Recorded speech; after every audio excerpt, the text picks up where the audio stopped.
नमस्कार दोस्तों, national mythology में आपका स्वागत है। दोस्तों, बात करेंगे प्राचीन रहस्यों के बारे में। ऐसे 3 लोगों के सिर जो कि धड़ से अलग हो गए थे लेकिन बाद में जोड़ दिए गए थे। जी हाँ दोस्तों, प्राचीन भारत में चिकित्सा और सर्जरी के कई किस्से पुराणों में पढ़ने को मिलते हैं। हालांकि आज यह सोच पाना संभव नहीं है कि क्या उस काल में भी ऐसा होता था। इसे कपोल कल्पना माना जा सकता है, क्योंकि वर्तमान समय में कोई भी डॉक्टर किसी के कटे हुए सिर को फिर से धड़ से जोड़कर मनुष्य को जिंदा नहीं कर सकता है। हालांकि वैज्ञानिक यह जरूर कहते हैं कि मनुष्य का मस्तिष्क जब तक जिंदा है तब तक मृत्यु नहीं होती, और यदि मस्तिष्क जलाया या दफनाया नहीं जाए तो वह ज्यादा से ज्यादा 3 दिन तक सक्रिय रह सकता है। दोस्तों, हम आपको बताएंगे पौराणिक काल के ऐसे 3 किस्से जिनमें 3 ऐसे लोग हुए हैं जिनके शीश को काट देने के बाद उनको पुनः जोड़ दिया गया था। हालांकि ऐसा किस चिकित्सा के चलते संभव हुआ है, यह कहना अभी तक असंभव है। हो सकता है कि भविष्य का विज्ञान भी ऐसा करने में सक्षम हो। वर्तमान का विज्ञान कटे हाथ या पैर तो जोड़ सकता है लेकिन शीश नहीं। इस श्रृंखला में सबसे पहले आते हैं दधीची का सिर। वैदिक काल में 2 महान चिकित्सक नासत्य और दस्त थे। इन दोनों को अश्विनी कुमार कहा जाता था। इनकी गणना 33 देवताओं में की जाती थी। ये मूल रूप से चिकित्सक थे। उल्लेखनीय है कि कुंती ने माद्री को जो गुप्त मंत्र दिया था, उसी गुप्त मंत्र से माद्री ने इन 2 अश्विनी कुमारों का आह्वान किया था। 5 पांडवों में से नकुल और सहदेव इन दोनों के पुत्र माने जाते हैं। इन्हें सूर्य का औरस पुत्र भी कहा जाता है। सूर्यदेव की दूसरी पत्नी संज्ञा इनकी माता थी। संज्ञा से सूर्य को नासत्य, दस्त्र और रैवत नामक पुत्रों की प्राप्ति हुई। नासत्य और दस्त्र अश्विनी कुमार के नाम से प्रसिद्ध हुए। एक अन्य कथा के अनुसार अश्विनी कुमार त्वष्टा की पुत्री प्रभा नाम की स्त्री से उत्पन्न सूर्य के 2 पुत्र हैं। दोनों कुमारों ने राजा शर्याशी की पुत्री सुकन्या के पतिव्रत से प्रसन्न होकर महर्षि च्यवन का वृद्धावस्था में ही कायाकल्प कर उन्हें चिर यौवन प्रदान किया था। महान चिकित्सक अश्विनी कुमार सभी तरह की चिकित्सा जानते थे, लेकिन वे कटे हुए शीश को जोड़ने की विद्या मनोविद्या को नहीं जानते थे। जब इंद्र को पता चला कि दोनों कुमार ये विद्या सीखने का प्रयत्न कर रहे हैं, तो उन्होंने घोषणा कर दी कि जो कोई भी उन्हें यह विद्या सिखाएगा उसका सर काट दिया जाएगा। यह विद्या ऋषि दधीची जानते थे, इसीलिए दोनों कुमार उनके आश्रम पहुंचे। ऋषि दधीची ने उन्हें यह विद्या सिखाई। ऋषि और दोनों कुमारों को पता था कि इंद्र को जब यह पता चलेगा तो वह ऋषिवर का सिर काट देगा। ऐसे में दोनों ने ऋषि दधीची का सिर काटकर उसे कहीं दूर सुरक्षित रख दिया और ऋषि के धड़ पर घोड़े का सिर जोड़ दिया। जब यह बात इंद्र को पता चली तो वह ऋषि दधीची का सिर काटने आए, तो उन्होंने देखा कि ऋषि के धड़ पर तो घोड़े का सिर लगा हुआ। उन्होंने वही सिर काट दिया और वहां से लौट आए। इंद्र के जाने के बाद अश्विनी कुमारों ने ऋषि दधीची का सुरक्षित रखा सिर पुनः उनके धड़ से जोड़ दिया। इस तरह दोनों कुमारों की शिक्षा पूर्ण हुई।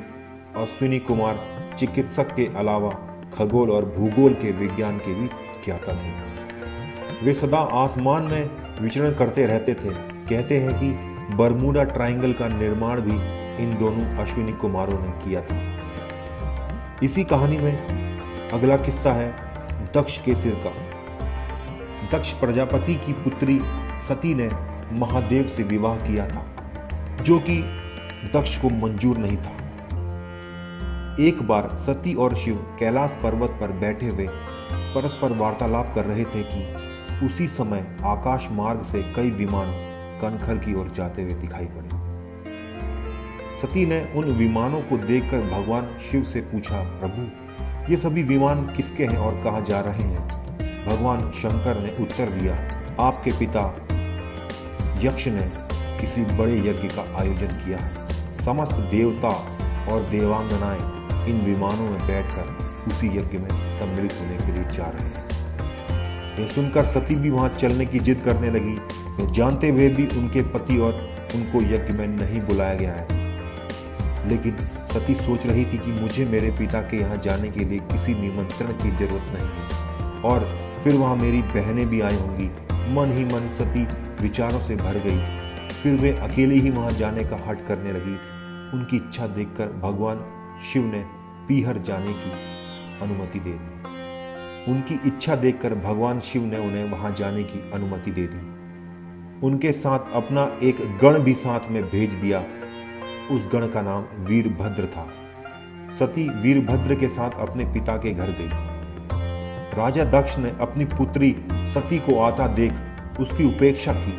घर में सती से किसी ने भी प्रेम पूर्वक वार्तालाप नहीं किया। दक्ष ने उन्हें देखकर कहा कि तुम यहाँ क्या मेरा अपमान करने आई हो? अपनी बहनों को तो देखो, वे किस प्रकार भांति भांति के अलंकारों और सुंदर वस्त्रों से सुसज्जित हैं। तुम्हारे शरीर पर मात्र बाघंबर है। तुम्हारा पति शमशानवासी और भूतों का नायक है। वह तुम्हें बाघंबर छोड़कर और पहना भी कह सकता है। दक्ष के कथन से सती के हृदय में पश्चाताप का सागर उमड़ने लगा। वे सोचने लगी कि उन्होंने यहाँ आकर अच्छा नहीं किया। भगवान ठीक ही कह रहे थे कि बिना बुलाए पिता के घर कभी नहीं जाना चाहिए। पर अब क्या हो सकता है? अब तो वो आ ही गई थी। पिता के कटु और अपमानजनक शब्द सुनकर सती मौन रही।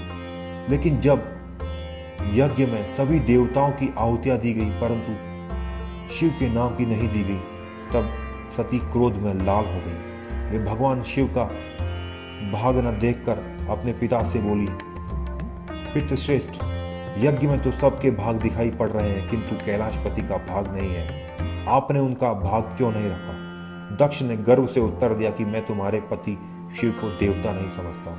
वह तो भूतों का स्वामी है, नग्न रहने वाला और हड्डियों की माला धारण करने वाला है। वह देवताओं की पंक्ति में बैठने योग्य नहीं है। उसे कौन भाग देगा? सती के नेत्र लाल हो उठे। उसका मुखमंडल प्रलय के सूर्य की भांति तेजोद्दीप्त होने लगा। उन्होंने पीड़ा से तिलमिलाते हुए कहा, मैं इन शब्दों को कैसे सुन रही हूँ? मुझे धिक्कार है। देवताओं, तुम्हें भी धिक्कार है। तुम भी उन कैलाशपति के लिए इन शब्दों को कैसे सुन रहे हो, जो मंगल के प्रतीक हैं, जो क्षण मात्र में संपूर्ण सृष्टि को नष्ट करने की शक्ति रखते हैं। वे मेरे स्वामी हैं। नारी के लिए उनका पति ही स्वर्ग होता है। जो नारी अपने पति के लिए अपमानजनक शब्दों को सुनती है उसे नरक में जाना पड़ता है। हे पृथ्वी, हे आकाश, सभी देवताओं, तुम सुनो। मेरे पिता ने मेरे स्वामी का अपमान किया है। अब मैं एक क्षण भी जीवित नहीं रहना चाहती। सती अपने कथन को समाप्त करती हुई यज्ञ के कुंड में कूद पड़ी। जलती हुई आहुतियों के साथ उनका शरीर भी जलने लगा। यज्ञ मंडल में खलबली पैदा हो गई। हाहाकार मच गया। देवता उठकर खड़े हो गए। वीरभद्र क्रोध से कांप उठे। वे उछल उछल कर यज्ञ का विध्वंस करने लगे। यज्ञ मंडप में भगदड़ मच गई। देवता और ऋषि मुनि भाग खड़े हुए। वीरभद्र ने देखते ही देखते दक्ष का मस्तक काट फेंक दिया। शिव ने सती का शव जलते हुए यज्ञ से निकाला और उसे लेकर वे चल दिए। जहां जहां सती के शव के टुकड़े, वस्त्र, आभूषण गिरे, वहां वहां शक्तिपीठ का निर्माण हो गया। बाद में देवताओं की प्रार्थना पर तुष्ट होकर भगवान शंकर ने सद्योजात प्राणी के सिर से दक्ष को जीवन का वरदान दिया। बकरे का मस्तक ही तत्काल मिल सका। इसके बाद उनके धड़ पर यह सर लगा दिया। तब से प्रजापति दक्ष अजमुख हो गए। दोस्तों, इसी श्रृंखला में तीसरी कहानी जो आप सबको पता है वो है भगवान गणेश जी के सर की कथा। शिव पुराण के अनुसार माता पार्वती ने अपने शरीर के मैल से बालक का पुतला बनाकर उसमें प्राण फूंक दिए थे। उस बच्चे को किसी को भी अंदर न आ जाने का आदेश दिया तथा आदेश देकर वे स्नान करने चली गई। कुछ देर बाद वहां भगवान शंकर आए और पार्वती के भवन में जाने लगे। बाल गणेश ने महादेव को अंदर जाने से रोक दिया। शिव जी के समझाने पर भी गणेश नहीं माने। तब क्रोधित होकर शिव त्रिशूल से बालक का सर धड़ से अलग कर भीतर चले गए। पार्वती को जब गणेश के वध के बारे में पता चला तो वे क्रोधित होकर विलाप करने लगी और सृष्टि में हाहाकार मच गया। तब पार्वती को प्रसन्न करने के लिए भगवान शिव ने एक हाथी के बच्चे का सिर काटकर उस बालक के धड़ से जोड़ दिया। उसी के बाद उनका नाम गणेश पड़ा।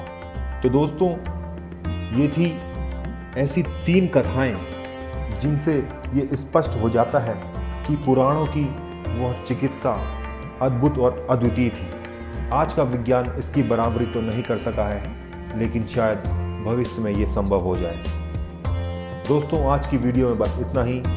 अगर आपको हमारी वीडियो पसंद आए तो कृपया हमारे चैनल को सब्सक्राइब और बेल आइकन को जरूर प्रेस करें ताकि हमारी अगली वीडियो के नोटिफिकेशन आपको सबसे पहले मिले। आज के लिए बस इतना ही।